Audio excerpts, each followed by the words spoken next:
പ്രതിമാസ വേതനം അവികസിത രാജ്യങ്ങളായ പാകിസ്ഥാൻ, നൈജീരിയ എന്നീ രാജ്യങ്ങളെക്കാൾ താഴെയാണെന്ന് ആഗോള റിപ്പോർട്ട്.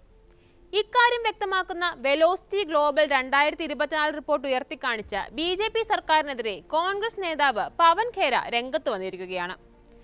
ലോകത്ത് വേതനം കുറവുള്ള 10 രാജ്യങ്ങളുടെ പട്ടികയാണ് അദ്ദേഹം പങ്കുവച്ചത്. ഇതിൽ ഏറെ പിറകിലാണ് ഇന്ത്യ. ഇന്ത്യയിൽ കുറഞ്ഞ പ്രതിമാസ വേതനം $45 ആണ്. അതായത് ഏകദേശം 3760.61 രൂപ.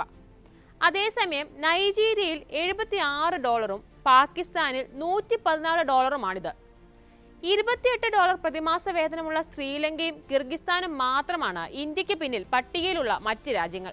ഇന്ത്യയിലെ വേതനം പാകിസ്ഥാൻ, നൈജീരിയ എന്നീ രാജ്യങ്ങളെക്കാൾ കുറവാണെന്നും ഇത് രാജ്യത്തെ വലിയൊരു വിഭാഗം ജനങ്ങളെയും വളരെ താഴ്ന്ന ജീവിത നിലവാരത്തിലേക്ക് നയിക്കുന്നതാണെന്നും പവൻ ഖേര പറഞ്ഞു. GDP വളർച്ചയുടെ പേര് പറഞ്ഞ് ഇന്ത്യയെ 3ാമത്തെ വലിയ സമ്പദ് വ്യവസ്ഥയാക്കുമെന്ന സ്വപ്നമാണ് പ്രധാനമന്ത്രി മോദി വിൽക്കുന്നത്.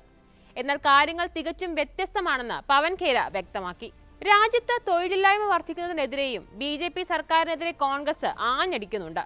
തുഗ്ലക് പരിഷ്കാരമായ നോട്ട് നിരോധനം, തിടുക്കപ്പെട്ട് നടപ്പാക്കിയ GST, ചൈനയിൽ നിന്നുള്ള ഇറക്കുമതിയുടെ വർധന എന്നിവയിലൂടെ മോദി സർക്കാർ രാജ്യത്ത് തൊഴിലില്ലായ്മ രൂക്ഷമാക്കുകയാണെന്ന് കോൺഗ്രസ് ജനറൽ സെക്രട്ടറി ജയറാം രമേശ് കഴിഞ്ഞ ദിവസം ആരോപിച്ചിരുന്നു. ഇത്തരം നടപടികൾ രാജ്യത്ത് തൊഴിലവസരങ്ങൾ സൃഷ്ടിക്കുന്ന ചെറുകിട വ്യവസായങ്ങളെ തകർത്തതായി കൂട്ടിച്ചേർത്ത അദ്ദേഹം രാജ്യത്തെ യുവജനങ്ങൾക്ക് ജോലി നൽകാൻ അടുത്ത 10 വർഷത്തേക്ക് പ്രതിവർഷം 1.2 കോടി ജോലികൾ സൃഷ്ടിക്കണമെന്ന റിപ്പോർട്ടും പങ്കുവച്ചു. NDA സർക്കാരിന് കീഴിൽ GDPയുടെ 7% വളർച്ച പോലും യുവജനങ്ങൾക്ക് മതിയായ തൊഴിലവസരങ്ങൾ സൃഷ്ടിക്കുന്നില്ല. രാജ്യം ശരാശരി 5.8% GDP വളർച്ച മാത്രമാണ് നേടിയത്. മോദി സമ്പദ് വ്യവസ്ഥയുടെ പരാജയമാണ് തൊഴിലില്ലായ്മയുടെ പ്രധാന കാരണം. 10 ലക്ഷം കേന്ദ്ര സർക്കാർ ജോലിയാണ് ഒഴിഞ്ഞുകിടക്കുന്നത്.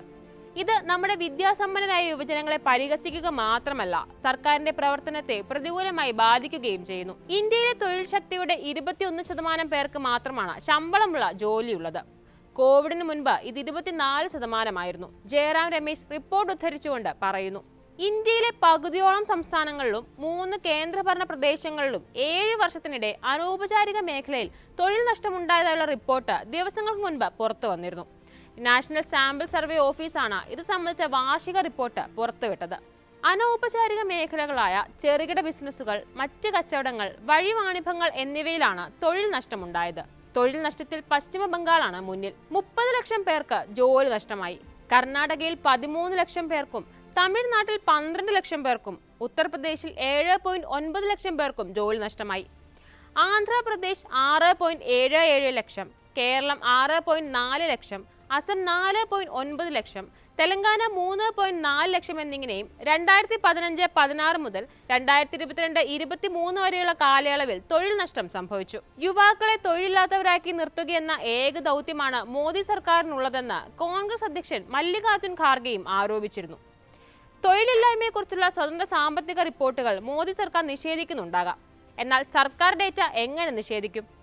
കഴിഞ്ഞ 10 വർഷത്തിനിടെ കോടിക്കണക്കിന് യുവാക്കളുടെ സ്വപ്നങ്ങൾ തകർത്തതിന് ഉത്തരവാദി മോദി സർക്കാർ മാത്രമാണെന്നാണ് സത്യം. ഇതായിരുന്നു എക്സിൽ ഖാർഗെ പങ്കുവച്ച കുറിപ്പ്.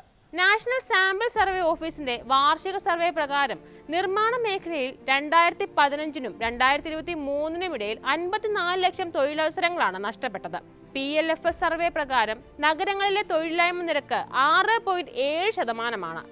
സർക്കാർ കണക്കുകൾ പഠിച്ചതിനു ശേഷമുള്ള IIM ലക്നൌവിന്റെ റിപ്പോർട്ടിൽ രാജ്യത്ത് തൊഴിലില്ലായ്മയിൽ വർധനവുണ്ടായതായും കാണാം. ഏറ്റവും പുതിയ സിറ്റി ഗ്രൂപ്പ് റിപ്പോർട്ട് അനുസരിച്ച് രാജ്യത്തിന് പ്രതിവർഷം 12 ദശലക്ഷം തൊഴിലവസരങ്ങൾ ആവശ്യമാണ്. 7% GDP വളർച്ച പോലും യുവാക്കൾക്ക് മതിയായ തൊഴിലവസരങ്ങൾ സൃഷ്ടിക്കില്ല. മോദി സർക്കാരിന് കീഴിൽ രാജ്യം നേടിയത് ശരാശരി 5.8% GDP വളർച്ച മാത്രമാണെന്നും ഖാർഗെ കുറ്റപ്പെടുത്തിയിരുന്നു.